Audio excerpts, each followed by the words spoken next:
and welcome back to the Darling YouTube channel. On this channel, we discuss everything related to magic, mysticism, religion, and everything on the fringes esoterica. I am your host, Georgina Rose, also known as Darling, and I am an esotericist, perennialist, and polytheist.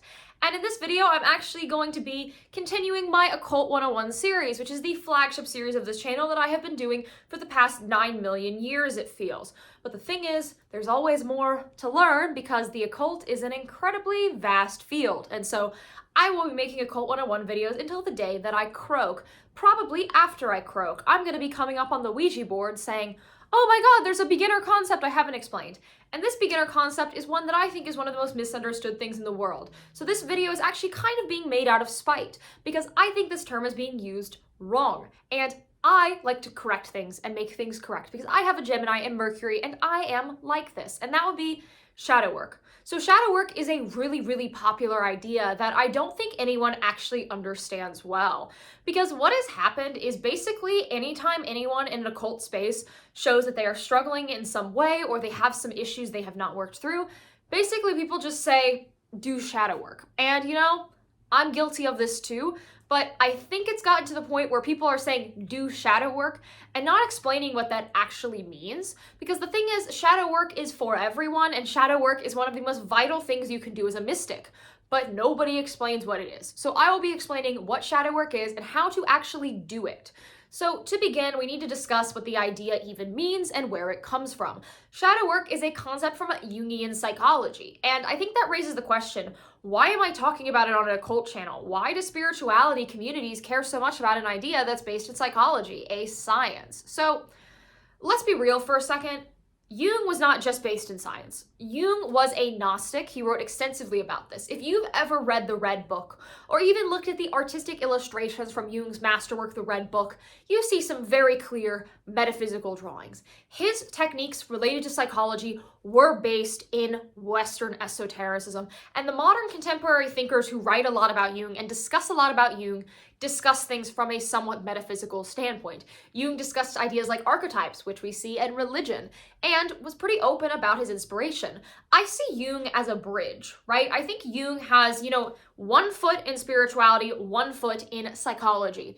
And so when we look at him, we're bridging these two worlds. Now, the truth is, bridging them is a bit of a misconception because these things aren't actually separate. Our mind and our spirit are intrinsically linked, and Jung understood this. In truth, all the time we're experiencing everything at once because of the metaphysical law of unity, or as I like to put it, there is no separation. So all the psychological is the spiritual, but Jung makes that explicitly clear when he talks about these ideas. So if we're talking about shadow work, obviously we're talking about a shadow. And I'm not talking about the shadow that's behind you that you can probably see against my door, right? I mean the shadow as in the shadow within your soul. So Jung highly believed in the soul, or the psyche, right? And we all have a soul. And within every single religious tradition, there are parts of the soul. The soul is not viewed as one singular thing. Well, of course it is like a whole soul. Like, I'm not saying we have like multiple souls within us. There are like parts of the soul. Just like you are one body that has many parts and many systems, you are one soul with many parts and many systems. And one specific part of the soul, as identified by Carl Jung, is the shadow. Now, when you look at other world religions, you do see other terms for these same concepts. Ideas like the subconscious, very similar, but Jung does use the word shadow. I like the term shadow because I honestly think it's more to the point than other terms, but if you look at any religion that has a metaphysical and theological structure that leads to parts of the soul and divided parts of the soul, or divided parts of the energetic body or body of light, you see this idea coming up. So we are going to be using Jungian terms because this is a Jungian video. So the shadow, what is it? So the shadow is the part of us that, unlike the front, we do not fully understand. So when we're talking about the shadow on a body, right, we're gonna, oh fuck, my light messes this up. I was trying to do a hand shadow here. Wait, I can do it over here. Okay, yes. So shadow, maybe shadow. The gods are against me today. Imagine my hand is making a shadow against the wall, right? So you see my hand, right? The hand is the conscious part of ourselves that we understand every single day. That shadow, you can kind of see it, is the parts of ourselves that we don't immediately understand. It is behind us. It is not what people first look at when the light hits the hand. But when the light shines on the shadow, it is there. So the shadow is the repressed self, the taboo self, and the parts of us we don't understand. Think of your soul like an iceberg. There is the part above the water and there's the part below the water. The shadow is the part deep below the water, down in the Marianas Trench, the deepest part of your soul, the deepest part of yourself. And often when people talk about their shadow, it is the parts of themselves that they do not like. Things that bother them, things that make them uncomfortable, and things they kind of just pretend don't exist. But that's not a healthy way to live. You see, in our modern culture, it is encouraged for everyone to be dissociated all the time, to be completely disconnected from what's actually going on, disconnected from the gods, and disconnected from the world. So people do anything to not focus on what is actually going on. They are dissociated all the time. And you cannot understand yourself if you are dissociated. And so the most critical thing you can do is stop dissociating. And when you stop dissociating, you are going to see parts of yourselves that are really, really uncomfortable, painful, dark, nasty. But you have to do that to evolve spiritually. You cannot evolve spiritually so long as you're dissociating from everything in life that makes you uncomfortable. We in our modern lives believe that everything should be comfortable and easy, but nothing worth anything is easy. Nothing worth anything is painless. Life includes pain, and that doesn't mean like we should, venerate suffering or think suffering is great. We should think suffering is necessary. I don't believe in like that kind of slave morality idea of like venerating weakness for weakness's sake, but instead I think suffering is necessary and we must allow ourselves to suffer in order to grow and become stronger, become the opposite of weakness. And so when you do shadow work, you're gonna suffer. Is what it is. That's the truth. I'm not gonna lie about this. So now that we understand that the shadow is the repressed part of ourselves, how do we actually do work, right? If we're talking about shadow work, there's obviously work to be done, things to do, right? Shadow work is not passive. Shadow work is active. Shadow work is doing. Shadow work is making steps, making labor, making works, right? So how do we start? So first, you need to know thyself. So know thyself is an hermetic axiom, and it's one of those things that I think we get beat over our head with in metaphysics, and honestly, we should be beat over our head with it. You cannot actually reach the gods and reach enlightenment or gnosis or theosis or whatever term you want to use without understanding yourself. You simply can't, and most people do not understand themselves. Right now, some people do understand themselves more than others, but in general, there are things we don't get about ourselves. And so we really have to learn who we are. And Jungian psychology, specifically the idea of Jungian cognitive functions or ways that different people think, can be really valuable, as well considering Jungian archetypes. And archetypes, I've talked about them in a pagan context, are different ways that masculine and feminine energies appear in the world. There is the archetype of the hunter, the archetype of the priestess, the archetype of the maiden, the mother, the crone, right? All these archetypes, right? It's worth exploring what archetypes are within you. And you can also create a really powerful devotional practice to gods that relate to the archetypes that express most in you.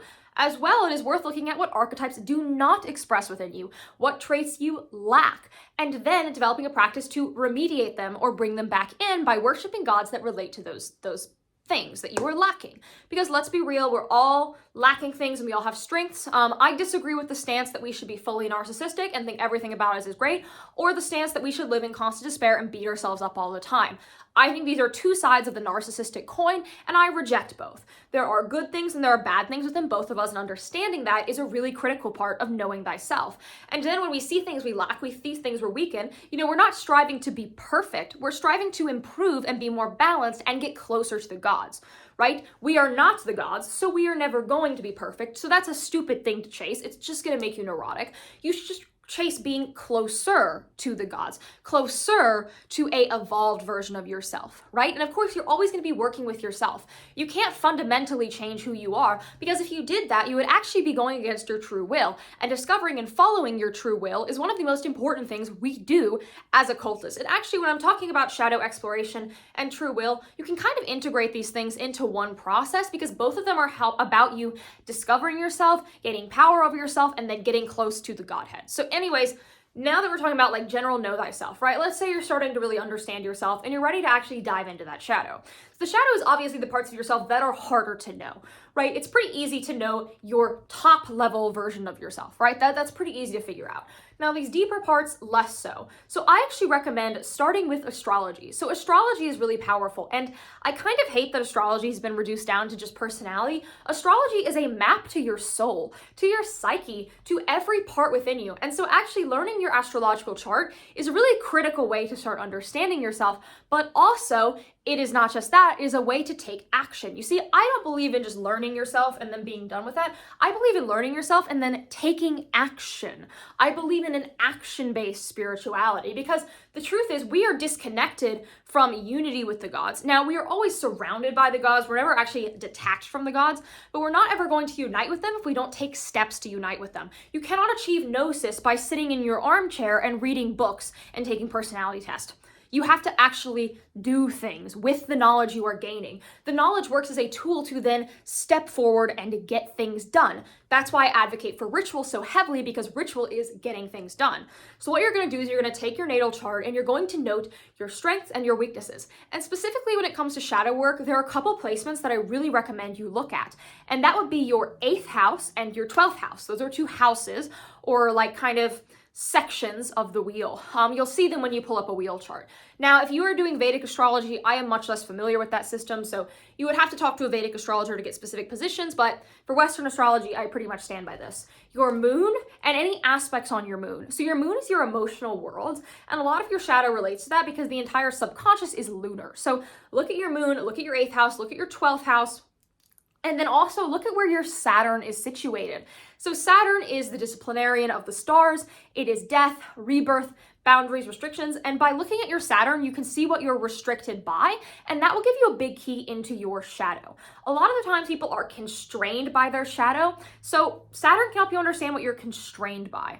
So the next thing that I really recommend looking at is your Chiron. So Chiron is actually an asteroid, not a planet, and Chiron is known as the wounded healer. Chiron holds a lot of your traumas and your pain points. Wherever Chiron is in your chart is kind of like where you're wounded. So looking at your Chiron, which Chiron, while it is where you're wounded, is also what can heal you, can give you a really good insight into where to start. Look at the house it's in, what that house rules, and look at what planets are near it, and look at that sign. That all is going to give you big keys into where your wounds actually lie.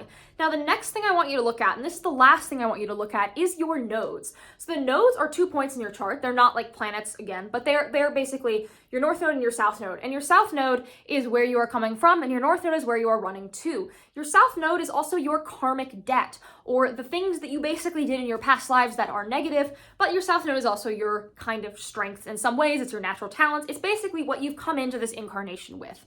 Now, your north node is actually things you're naturally not good at, but it's what brings you real fulfillment and joy. It is what you aspire to be.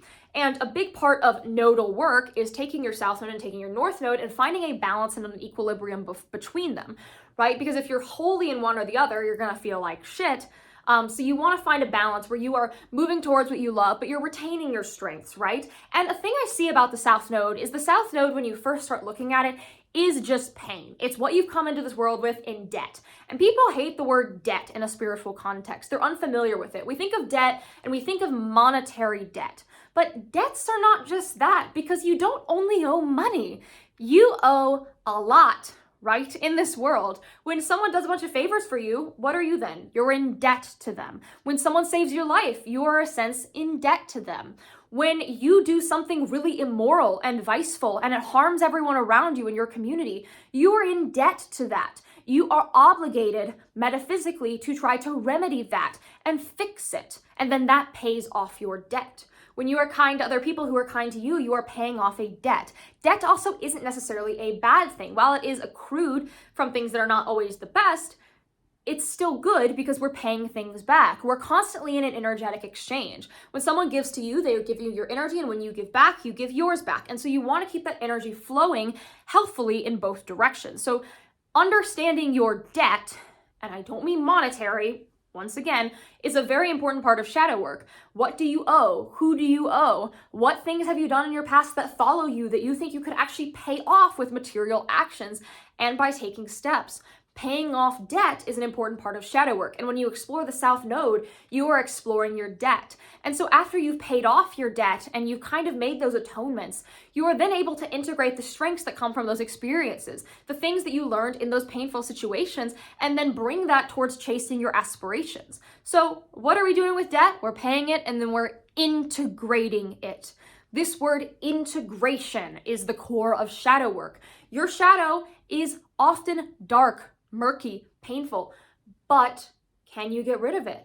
No. No matter what I do, except if I put my ring light right on my face, apparently, there is a shadow behind me, right? That shadow doesn't go away. I can't really do much to get rid of it. And if I do something temporarily, like put a light right here, what happens? It temporarily goes away. I will always have a shadow when I step out into the sun. So no matter what you do, you cannot kill your shadow. People, when we talk about these dark things within us, these hard parts of ourselves, a lot of people want to kill them. They want them to go away, but they can't. They're part of who we are. And the more you do that, the more they get repressed and the more they will take control of you later. You want to control your shadow, not it control you. And as long as you're repressing a core part of your soul and pretending it's not there, it's just going to win later on. I have actually a big opposition in my chart between Gemini and Sagittarius. And I, for a long time, was living on that Gemini axis. And what happened when shit hit the fan? That Sagittarius stuff came in full force. Now, what should I have done? I should have integrated that from the beginning. And I'm in that process now. But when you don't do that, things get bad. So how do you integrate? What do I mean? So of course, knowing yourself is a big part of it, but there are actual rituals where you can integrate this part of yourself. So the first thing you're going to do is you're going to dive into it metaphysically. Identify what was within your shadow and then invoke spirits that relate to it and go on a soul journey. There are ways to do this that are very extreme, like crossing the abyss. Within the Thelemic tradition, after you have made contact with your holy guardian angel, you do this process called crossing the abyss, where you go through this metaphysical process called the City of the Pyramids, and essentially you are seemingly without your holy guardian angel in the darkest parts of your soul, and you are battling against Choronzon, this spirit that kind of represents pure metaphysical evil. And what happens is what you do to get past through this period of your life is remember that even in darkness, there is divinity. And so rituals like that are heavy shadow work rituals. Now, you don't necessarily need to do that. It's a bit much. What you can do is experience a dark night of the soul. So we have many dark nights of the soul in our lives. I don't think we just have one. Trust me, I've seen enough people have multiple that I don't believe we just have one. But a dark night of the soul is basically a really challenging period in our lives where we use spirituality to find our way out of the darkness. So experiences like that are very shadow work heavy. Also, there are specific entities that I think you can invoke to do smaller shadow work rituals through things like pathworking or spiritual journeying. That would be Hecate, Luna, Saturnus, and really any entity that relates to Saturn or the moon. Those two planets are planets that I associate with shadow work. Now, there are more entities you could work with. If you have a specific patron god, you can have them do quite a bit of shadow work. And strangely enough, the sun can help you do shadow work because the sun and Saturn have a very weird relationship. So you can actually get a lot done with sun. That's much less common. I wouldn't necessarily recommend that. It's a bit more complicated, but you can do that as well. If you have a guardian spirit, like a holy guardian angel, a holy daemon, a guardian angel, or a spirit that gives you life advice, consolation, and growth, you can contact that spirit directly and do shadow work utilizing that spirit. So invocation's big technique. Now, the other thing you can do is what I would call a rebirth ritual. So rebirth rituals, let's be real, are a gunshot into your life. They are severe, but they are great for shadow work. I don't advise doing a rebirth ritual if you are in a really stable part of your life where you want your life to remain constant. I think rebirth rituals are great if you're facing your shadow kind of even though you don't want to, right? When things are not right, that's when you do a rebirth ritual, because a rebirth ritual is essentially invoking the Tower card. It is crushing down your current life in order to start a new one. Jung talked extensively about a cycle known as the life, death, and rebirth cycle. This parallels ideas like samsara, any idea of cyclical time, which is key in all esoteric mysteries. Time is not linear, time is cyclical. So by doing a rebirth ritual, you force yourself through that cycle and you force yourself to face your shadow, because when you are in the death phase of the life, death, rebirth cycle, you are inherently surrounded by your shadow. Now, there are certain times of the year that I think shadow work can be easy to do because you can use seasonal energies. You could do Wiccan rituals for those Sabbats, and that would be the fall and winter time. Now, I'm filming this coincidentally, like pretty much right as that time period is ending, but there's still a little bit of time left if you are someone with a pagan, earth-based seasonal spiritual practice therapist to do some of that work. Now, you don't have to do it that time of year, but if you have that very nature-based spirituality, that can be a good approach. Now, another thing you can do is do specific tarot readings about your shadow. If you're not someone who's as much of a ritualist, you can do tarot readings and then ask the tarot cards like specific advice on what to do. And then that can give you practical techniques to deal with the shadow in that way. So, I mean, you don't necessarily have to do ritual, though I always recommend ritual. I strongly urge ritual. I think ritual is a metaphysical language where we understand ourselves. But if you are not a ritualist, you can use things like tarot or geomancy to get specific suggestions on how to change your material life to explore your shadow in that way. Because since shadow work does actually come from a psychological leaning system, it can be done through pure psychology. As an occultist, I don't necessarily know if that's the most effective way. I think ritual is more effective, and I think shadow work without a desire to pursue the gods after you've integrated your shadow is kind of missing a few pieces, but that still is a legitimate approach. You don't have to agree with me. You can do this on the psychological level. Now, there are some talk therapists who do shadow work. That is Jungian therapy, but that is not the majority of therapy. It's a very specific thing, only in specific places. So, you know, if that's around you, sure, but for many people that's inaccessible.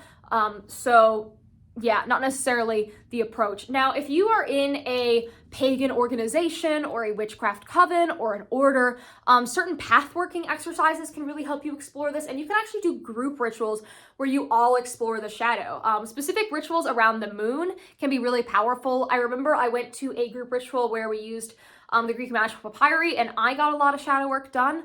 As well, if you do go to group rituals and you're just doing lunar rituals, you can focus your intention on shadow work, your goals on shadow work, because when you're doing big group rituals, you know, of course you have a broader group intention, but each individual can kind of have their own intention that they come into the ritual with. So you could absolutely do that if you have a regular group of people that you do rituals with. That, you know, that can absolutely be done. In general, shadow work is really malleable. It can be done in a lot of ways, but I think it can only be done through direct action. So I think it's worth not telling people to just do shadow work and not even explaining what the shadow is. That is what the shadow is. We all have a shadow, and your shadow is not your flaws. Now, it is the harder parts of yourself, but you know, all those flaws can be used, and I'm using flaws because that's how people self-describe their shadow. I don't think it is flaws, but you can use them for positive applications. If you say struggle with a lot of anger, you know, you can use that anger to be protective and to take action to defend the people you love. So another part of shadow work is actually discovering what your shadow can do for you. Once you have it integrated and you control it, you can actually make it work for you. So yeah, your shadow can be a really powerful force for spiritual development. It's not scary, it's not bad, and it's not the same as telling someone they have problems than to tell them to do shadow work. Shadow work benefits everyone. I don't know anyone who doesn't have some shadow work to do because we all have a shadow to our souls. And so I hope we can all go on this journey together. If you liked this video, please like, comment, subscribe. You can support me on Patreon. You get a bonus video every month, Herbal Preparations, a ritual guide where I give you step-by-step rituals. And if you're high enough tier, you can meet with me every month for mentorship. I also give astrological readings that are planetary remediation-based natal chart readings. I also do tarot readings. All that information will be in the description box. I host the podcast, The Postmodern Iconoclast, which is on this channel and on most podcasting platforms. And I can be found under .darling, D-A-A-T darling, excuse me, under every platform under the sun. There's no social media website that's relevant that I'm not on. I'm only not on the irrelevant ones. So yeah, find me everywhere. And if you're subscribed for 93 days, you will be your holy guardian angel, and you'll never need to know what a shadow is again. Totally how that works, and totally not just a cute outro. Okay, bye!